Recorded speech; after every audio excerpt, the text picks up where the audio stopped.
Assalamualaikum warahmatullahi wabarakatuh. Perkenalkan, nama saya M. Nexa NH dengan nomor induk mahasiswa B10018110.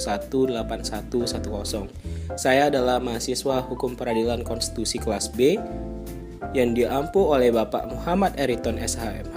Kali ini saya akan membahas tentang beban pembuktian dan alat bukti, yang mana tugas ini saya buat guna untuk menyelesaikan tugas ujian tengah semester 5 ini.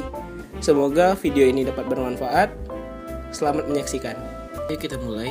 Pertama, beban pembuktian. Apa itu beban pembuktian? Dalam proses peradilan, pembuktian merupakan hal yang penting karena menentukan bagi keberhasilan pihak-pihak yang berperkara. Menang atau kalahnya pihak-pihak yang berperkara ditentukan dalam tahap pembuktian ini. Pembuktian dalam peradilan Mahkamah Konstitusi dapat disebut menerapkan ajaran pembuktian bebas yang terbatas. Ketentuan mengenai pembuktian bebas yang terbatas dapat dijumpai dalam PMK yang mengatur pedoman beracara untuk setiap wewenang MK. Pasal 18 ayat 1 sampai dengan ayat 3 PMK nomor 6/PMK/2005 tentang pedoman beracara dalam perkara pengujian undang-undang menyatakan: 1. Pembuktian dibebankan kepada pemohon. 2. Apabila dipandang perlu, hakim dapat pula membebankan pembuktian kepada presiden atau pemerintah, DPR, DPD, dan atau pihak terkait. 3. Presiden atau pemerintah, DPR, DPD, dan atau pihak terkait dapat mengajukan bukti sebaliknya. Untuk perkara sengketa kewenangan antar lembaga negara, pasal 16 PMK nomor 8/PMK/2006 tentang pedoman beracara dalam sengketa kewenangan konstitusional lembaga negara menyatakan: 1. Beban pembuktian berada pada pihak pemohon. 2. Dalam hal tersebut, alasan cukup kuat, majelis hakim dapat membebankan pembuktian kepada pihak termohon. 3. Majelis hakim dapat meminta pihak terkait untuk memberikan keterangan dan atau mengajukan alat bukti lainnya. Untuk perkara perselisihan hasil pemilu, setiap pihak diberikan kesempatan untuk melakukan pembuktian apa yang didalilkan. Namun, untuk kepentingan pembuktian MK dapat memanggil KPU provinsi, kabupaten, dan atau kota untuk hadir dan memberikan keterangan dalam persidangan.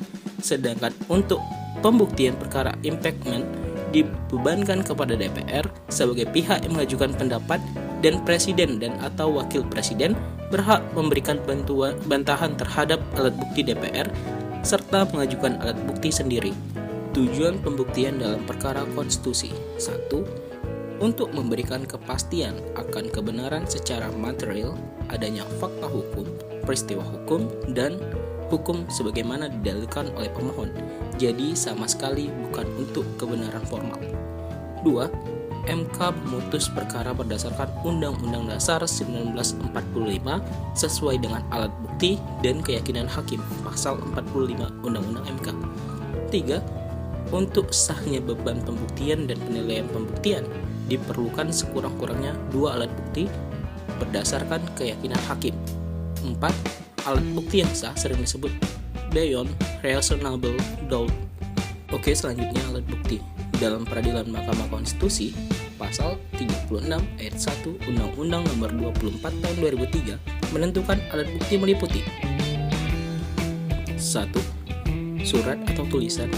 2. Keterangan saksi. 3. Keterangan ahli. 4. Keterangan para pihak. 5. Petunjuk. Dan 6. Alat bukti lain berupa informasi yang diucapkan, dikirimkan, diterima, atau disimpan secara elektronik dengan alat optik atau serupa dengan itu. Contoh alat bukti yang pertama, surat atau tulisan, adalah segala sesuatu yang memuat tanda-tanda bacaan yang dapat dan bisa dimengerti dan mengandung pikiran tertentu. Surat dikenal ada 2 macam. Yang pertama, akta otentik yang dibuat di hadapan atau dibuat oleh pejabat yang berwenang. 2. Akta di bawah tangan dibuat oleh pihak-pihak yang tidak berhadapan atau tidak dibuat oleh pejabat yang berwenang. Yang kedua, keterangan saksi Keterangan saksi dianggap sebagai alat bukti apabila keterangan itu ia alami, dengar, dan lihat sendiri. Dugaan, pendapat, anggapan, atau keterangan yang diperoleh dari orang lain tidak dapat disebut sebagai keterangan saksi. Selanjutnya, keterangan ahli adalah pendapat orang yang diberikan di bawah sumpah dalam persidangan tentang hal yang diketahui menurut pengalaman dan pengetahuannya. Selanjutnya, keterangan para pihak.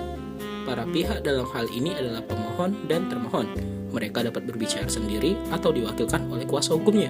Keterangan para pihak merupakan salah satu alat bukti yang penting dalam rangka memberikan kejelasan tentang peristiwa sebenarnya. Selanjutnya, petunjuk adalah alat bukti yang diperoleh dari alat bukti lain, dari keterangan, saksi, surat, dan alat bukti. Alat bukti lainnya berupa informasi yang diucapkan, dikirimkan, diterima, atau disimpan secara elektronik dengan alat optik atau serupa dengan itu. Terima kasih, sekian penjelasan dari saya. Mohon maaf jika terdapat kesalahan dan kekurangan. Wassalamualaikum warahmatullahi wabarakatuh.